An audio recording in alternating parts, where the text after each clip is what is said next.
Oh, they said that this one right here was tore up and that one's tore up. So I took the panel off. Yeah, but see right here? This got to do down stack. See this notch right here? This is not in the notch. This right here is not in the notch. We got to down stack this row, down stack this row, and down stack this row. And then we got to spin the column till it gets in a notch. And then it'll be right. Major repair. That's the problem about having. Look at that cash pool right there. That's a lot of ones. That's from moving the bills from the top to the bottom. All right, this is the thing about these darn rough jokers here and knocking your stuff apart. Say they told a whole coin, so it goes right here. Let me see it. It's got these ears. But this is the part about having to figure stuff out. If you ain't somewhat mechanically inclined, you ain't gonna figure this stuff out. You don't want to have to pay somebody $70 an hour to come put one piece of plastic on your machine.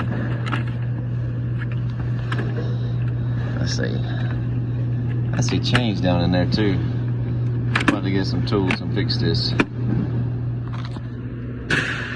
There's an AMS machine, that change chute comes off, all that money goes behind it.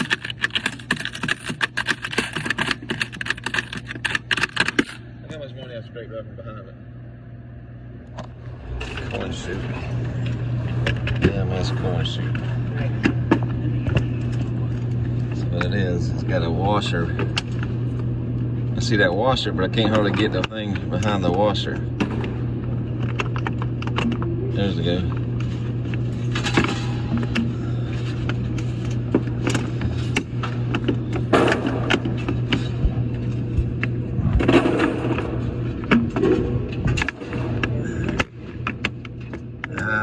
Come on, thing. Okay.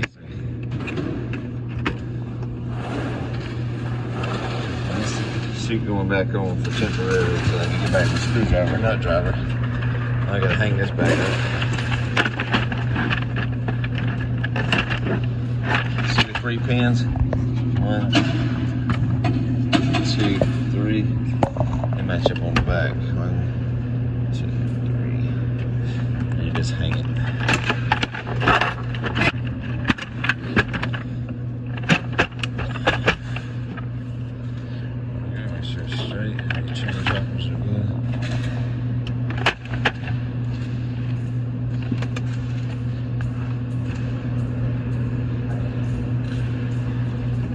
Your corner turn button here. Sometimes you'll have this right here be jammed down and stuck.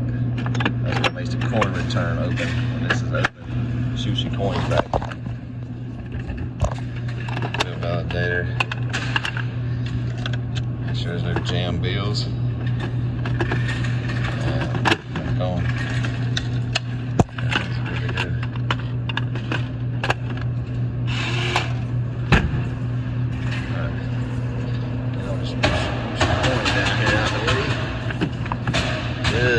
Look at the coin packed in back there. Good gracious, the coin stacked in the back here. This is all just mist. Another good thing for a Gerber tool.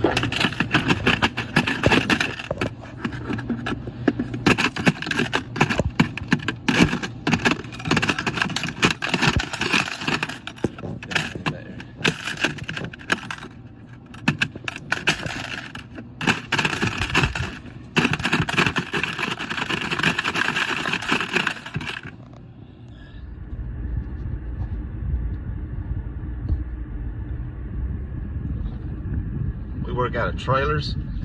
We used to have trucks like the P30s and the box vans, and I even had the NPR trucks. But I talked to Daddy a long time ago, and I said, look, we need to go to trailers, put air conditioners on the trailers for the candy, put some generators in the back of the trucks, and that's what we've been rocking with ever since. I had 4 trailers. Daddy had 1, and of course I had 1 too. I mostly did maintenance out of. But we hauled them full of chips, drinks, snacks, shelving on top, left and right. And so what I like about the trailers is that it's one insurance bill practically on a vehicle. You don't have two insurance on two different vehicles. Mechanical problems is another thing that really pushed me to the trailers. So if you have a box truck loaded down with snacks and stuff, so what's going to happen when your truck breaks down? It's full of snacks and the stuff's sitting there with a date on it, going out of date at a mechanical shop. So what we done is I bought 4 F-250 trucks at auction, at a Georgia Power auction actually, and went with those trucks and trailers. And if a truck tore up or needed one in the shop, you could just go take another truck, hook their trailer, and pull and keep on working. And you didn't have to unload all your stock, which was literally the thing that pushed me over the edge about buying the trucks and getting rid of the box trucks. Is I could unhook from one truck, hook up another trailer, and keep on going without having to rotate or pull off all that stock, put it back in the warehouse, and try to get the guys to put it back in the route. So that's why we did the trucks. So a little bit of information there about make it a little easier as you start growing your vending business. So we're on the way to the warehouse to pull another load.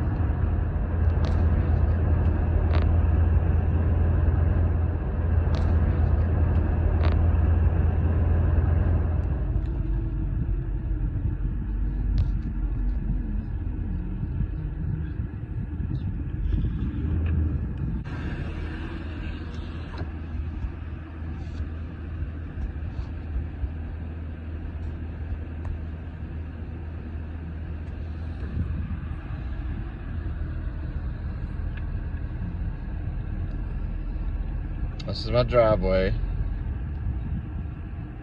Of course, our shop is behind our house. And up through there is the shop.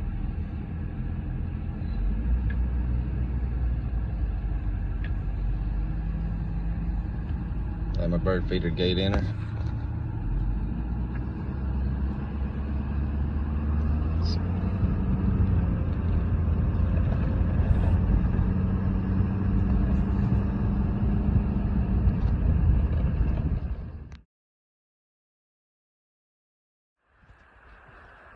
Okay, so we made it to the shop. Here's my truck, my other blue truck, and we got trailers. And this is the shop we grew into from 2001 to 2020, March of 20. And I can hear see the drinks. Lock the door.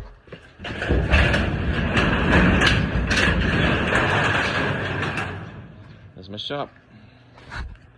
Pepsi products got to be ordered today. Coca-Cola products got to be ordered today. We keep water. All our specialty drinks back here. Yeah, let me turn the light on. Let me turn the light on this baby. There's all our machines, spare machines, parts. I got a parts room now. There are all the machines in here. Dollies for moving machines. Those are good dollies for moving machines. I got tote crates. All these mini machines here that we've used over the years. And then here's our chip rack. Over that way is 1.25 ounces and up. LSS size, what we call LSS size. And then from this all the way around here would be your 1 ounce chips, mostly, for the most part.